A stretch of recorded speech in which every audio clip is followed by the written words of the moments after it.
friends, Jerry Rosa here in the Rosa String Works Workshop. Today is Monday, May 2nd, and I've got pretty good news on most fronts. Makes you suspicious, doesn't it, when I say most fronts? Well, in terms of the adult Easter egg hunt, that's been working out pretty well. We're up to 105 for the season. And quite honestly, that might be the total that we end up with. I found 7 more yesterday, and here's a quick picture of those.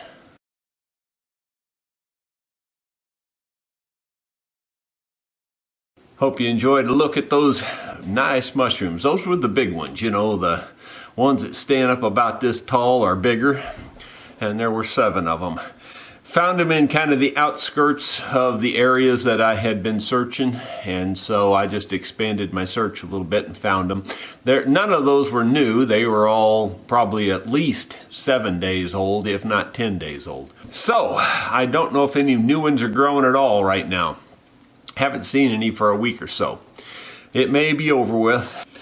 The other good news is the purple martins. They've been teasing me on and off this whole month. Like they'll show up and be there for a couple hours and then they take off and they're gone.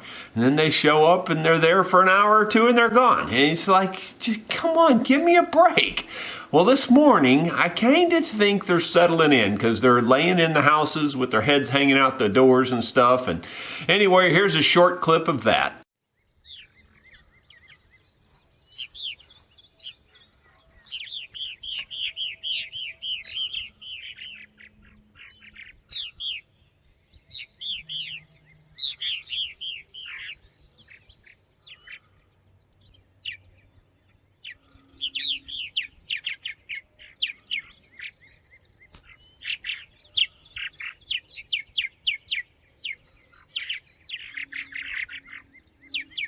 I really love my purple martins. It's kind of a thing to pay tribute to my mother. She always enjoyed the purple martins and all the birds, in fact.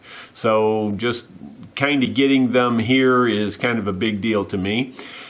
We had them here 10 years ago, and we were doing good for about 4 or 5 years in a row, and then the hawks came and ate them all. And I mean, like, they just decimated the colony. And then the few that survived didn't come back, and it took me like 10 years to get them back here. So I'm making sure that I've got hawk-proof houses now and things like that.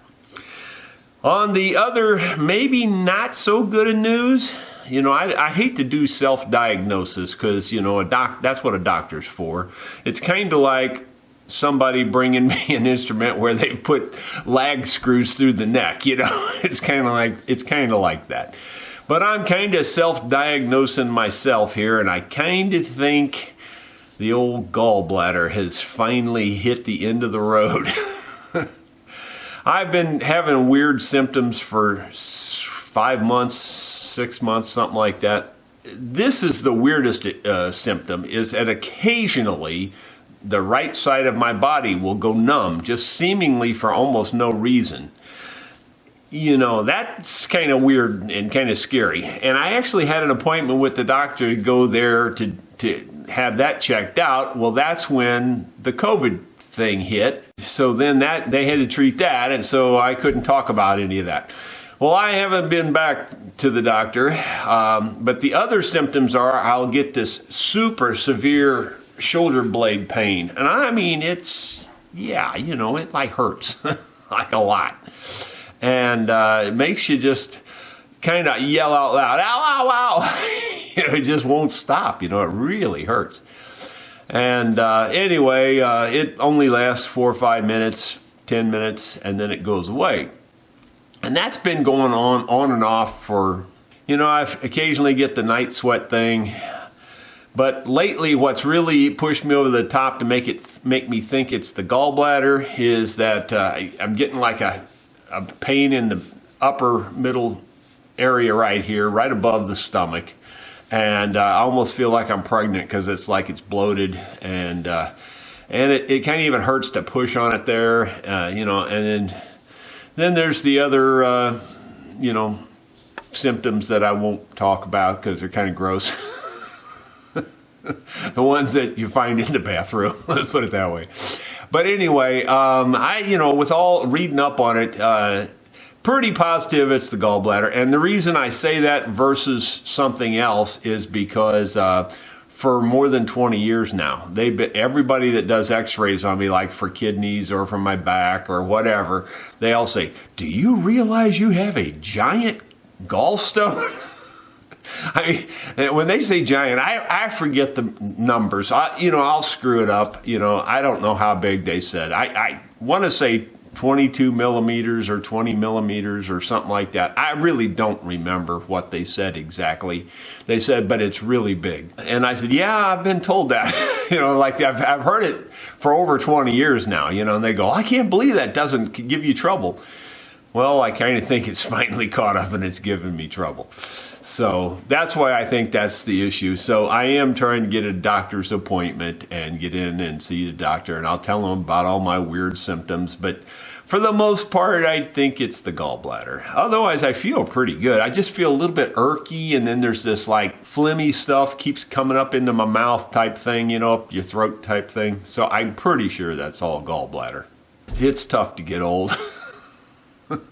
I really don't feel bad other than those symptoms, When they hit, they're kind of painful. So, other than that, I'm doing great. I'm sure many of you have been through the gallbladder thing. My wife's had about every part removed that can be removed and still function. So she's been there, done that a bunch of times. She's had everything. I mean, like everything, because she had the colon rectal cancer.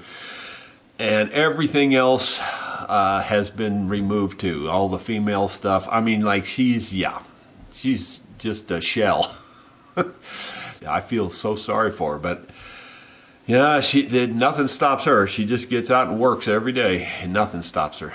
And I'm a little bit like that, but I'm more of a sissy than she is.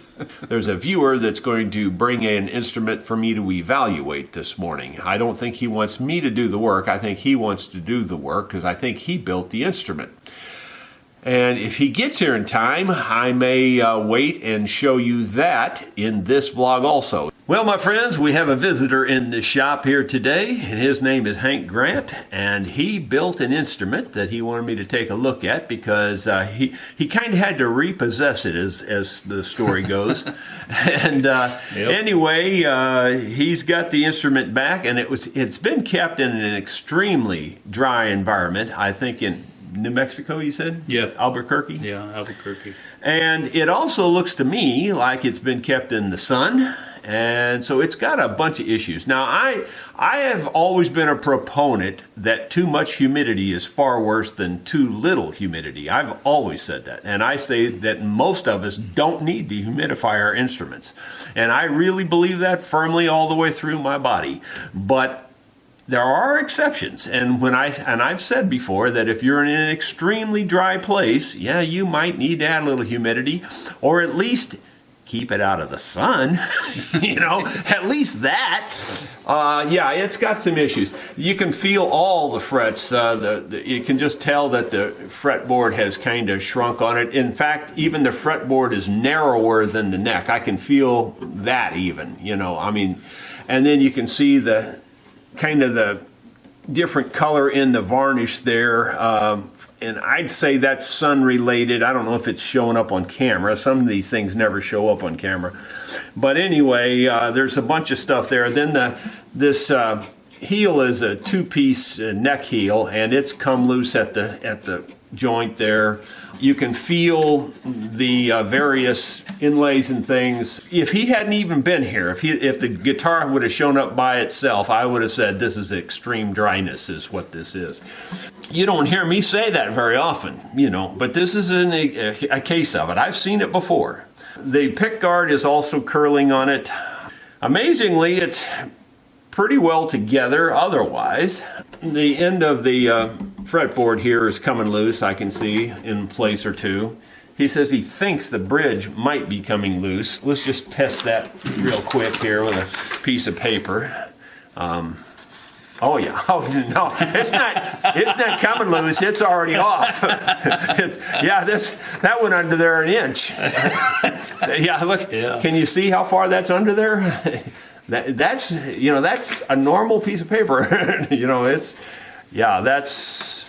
That's not coming loose. That's already loose. It's gone. Yeah, it needs a lot of work. It's got a lot of issues. Amazingly, like I don't see any belly in the top at all. The top looks absolutely flat. I mean, like perfectly flat. I haven't even looked down the neck, and he'll tell you I haven't looked down the neck yet from the back here, but I can already tell you the neck's like this. I can just tell by looking at it this way that the neck is like this. And yeah, it's got a real big hump right here, and I'm sure that's got to do with this joint coming loose. I don't know if that'll show up on camera, but that joint is loose right here, the two-piece neck. Yeah, there's a real ski ramp there because of that. This is the low point right here. The neck is up here, and it's up here too. So, like right here, if this was enclosed, this would hold water. This would be the deep end of the pool right here. It's a very well-made guitar. You did a nice job building it. Thank you very much. Very nice, really nice. What back and sides are these? Those are rosewood. Is it rosewood? Yeah. Boy, it's a really quarter sawn piece of rosewood. You don't even see it that quarter sawn anymore, or at least I don't. That's really quarter sawn. I think the sun has faded this thing a lot. I really do. It looks like it. I can't imagine rosewood even being that light, actually. I think the sun has faded it quite a bit. Amazingly to me, I think the bracing all feels absolutely tight inside. I mean, like, really good. I don't feel any loose braces, which is kind of the first thing that goes, I looked at it with my mirror and light and everything, and I didn't see any loose braces at all. I don't feel anything loose inside. I don't really hear much when I tap on it. It sounds pretty solid, really. So I think if you can get this bridge fixed and get this joint fixed, I think you're almost good to go. Of course, you're going to have to do a little bit of work on these frets and things because they're sticking out, but that's cosmetic more than anything. This whole fingerboard might be loose. If it was me, I think I'd take this fingerboard off and then see what you could do about this neck joint. If you get the fingerboard off here, there may be more play in this. You may be able to clean it out without even taking the whole thing apart. Okay. And scrape all that junk out of there with a real thin blade. Okay. And then put good tight bond in there, clamp it tighter than you know what. Just clamp it as tight as you can clamp it without denting the wood. Yeah. And leave it for 2 or 3 days and really let that set up good. Okay. That sounds good. So before I glue it and clamp it, I think I'd really want to check your your neck angle, and I'll show you how I would check that here off camera. But okay. But I would check your neck angle really good to make sure that it's going to go down far enough. Other than that, I mean, most of the rest of it's just cosmetic, like this little end piece here that's sticking up proud and stuff, and that's not a big deal, but you feel it, and so things like that just need to be fixed. But they're mostly just cosmetic. This back strip is mostly cosmetic also. You can feel it a little bit in a place or two, but it's not that bad. I don't even think I'd hardly mess with that. There's a few vertical cracks in it. I think for my money on these, I would just CA glue them because they're so tight. If they were loose or open, I would probably use tight bond, get it in there, and squeeze it back together with clamps. But because they're so tight, I think I'd just use a thin CA glue and let that take care of it. And I think the same way on this one. This one runs the full length of the back, and this one here runs quite a ways. What would you do with this finish problems on? And it's really well. Now there you go. Now you're getting into that other thing that I don't even like to talk about. That finish. Finish is the worst. I'm not a finish expert. I'll just tell you straight up and down. I'm not a finish expert. And for my money, if this was my guitar, I'll be honest with you, I'd just live with it. That's probably what I'd do. But not everybody feels that way about things like that. I don't find it that terribly offensive. I mean, it's not wonderful. It would be nice if it wasn't there, But on the other hand, how old is this guitar now? 41 years. So for 41 years, it's not horrible. I mean, it's just not that bad. I mean, it'd be nice if it wasn't discolored, but there's almost no way you're going to fix that without having some other look. You know what I mean? Yeah. Like you may not have this anymore. You may not have that look, but you'll have a different look that you'll see right there. You know what I mean? Right, yeah. You know what I'm saying? It's like you can't make it perfect unless you just strip it and start over. And if you want to do that, well, you can do that. If that's not that hard to do, to strip one, I mean, I can strip this whole thing in one afternoon, you know. Would you use the chemicals? No, I never use sand? chemicals. I just use a scraper. I just use an actual metal scraper and just scrape it right off. Okay. And I can do that before the arthritis, I could do that in easily 2 hours. I'd have this whole thing scraped. Wow. But not everybody can do that. But that's just the way, you know, I've been used to doing it. And I do that because I don't like to get the stuff on the plastics. Now, you have all wood binding, so you possibly, on this one, it wouldn't hurt my feelings if you did use chemical strippers on this, since it's all wood binding. Okay. But you'd have to take your pick guard off, or be sure you didn't get it on your pick guard, because it will eat your pick guard alive. Yeah. I think you got to take it off anyway to get it to go back down right. I think what you need to do is maybe take a hair dryer and soften it up, and you know, and then just work it off of there, and then maybe even take a hair dryer, heat it up pretty good, put it between two flat pieces of wood, or like Formica would be really good if you had like two pieces of Formica or something. I can find those. To you know, put them together, and then, you know, something smooth and slick that you can press it back together and leave it for a couple of days, and then I think it'll kind of find its way back to flat again, you know. I've done that a lot of times. You got a lot of work here, there's no question, but on the other hand, it's definitely worth doing, and it's not insurmountable. You can tell for sure. I mean, like, almost the instant he showed it to me, I went like, boy, this one's one you can tell has been extremely dry. I mean, you can just tell.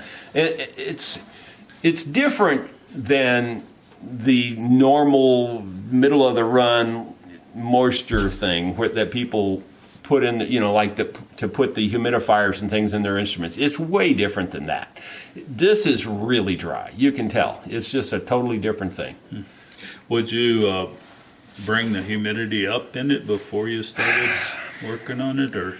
I don't know. I'd be a little bit cautious of that. I think I'd let the humidity come natural if it was me, because the thing that people don't understand is how wood is so much like a sponge. It just like sucks moisture in. You know, and it just expands, and it almost never quits expanding. I mean, it just expands, and it'll bust your seams and everything. And I have a feeling that would cause more trouble. I have a feeling that might cause your braces to come loose and everything else. I think I'd let it just do it natural. Maybe after, you know, a while, if you really felt like you still needed to humidify it, maybe put a little bit of a humidifier in it. But I don't think an extreme change is a good idea on this. I really don't. I think I'd let it just, it's kind of like when you bring an instrument in from the cold, you know, it's not a real good idea to just open the case and put it right next to a wood stove. That's just what that one guy did from Kansas, and it busted the thing all over the place. It's a real good idea to leave it in the case and let it warm up gradually. And that's kind of the way I see this. I think I'd let this thing adjust gradually, because it's spent how many years over in Arizona? Probably 30 of the 40 years. So I think it spent 30 years in Arizona. I think I'd give it at least 3 or 4 years here, just let it be natural, you know. So just that long, 3 or 4 years? Because I've had it back for about a year. I think it's going to take several years before it's going to kind of get back to where it needs to be. Okay. I'd probably just leave it out of its case even. Maybe put it on a stand type of thing. Okay, that's a good idea. It's been in the case for the year I've had it. But. Yeah, it just needs to gradually come back, and it will. You'd be surprised. You know, wood is dried down to 6% at the kilns, and your house sitting on the shelf, if you put a piece of wood on the shelf in your house, it's not going to dry down to 6%. It'll dry down to about 10, 12%, somewhere in there.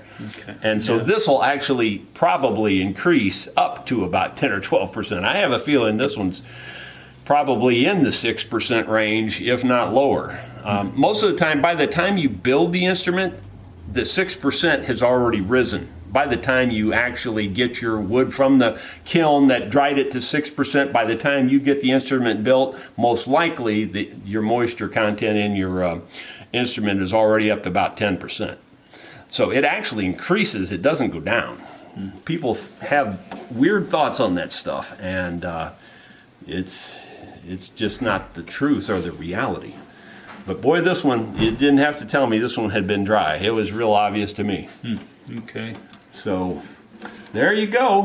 That's my assessment of the whole thing. Okay, great. Well, It's some good news. I don't have to take it apart as far as I thought I would. I don't think so. I think it's pretty solid, really. I'm amazed that it's that solid. I really, truly am. I can't imagine it not coming apart under those conditions.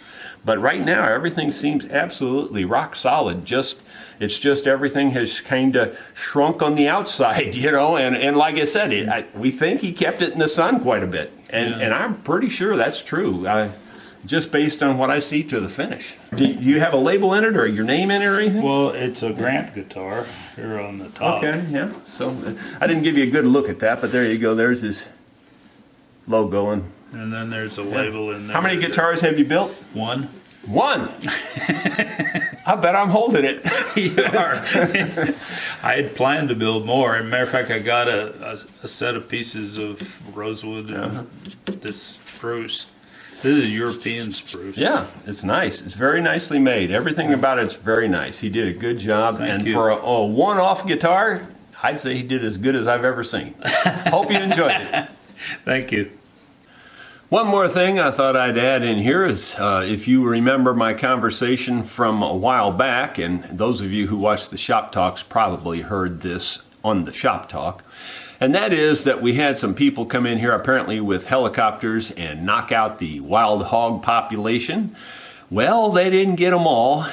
Here's a picture of one I caught on my game camera. Take a look at this.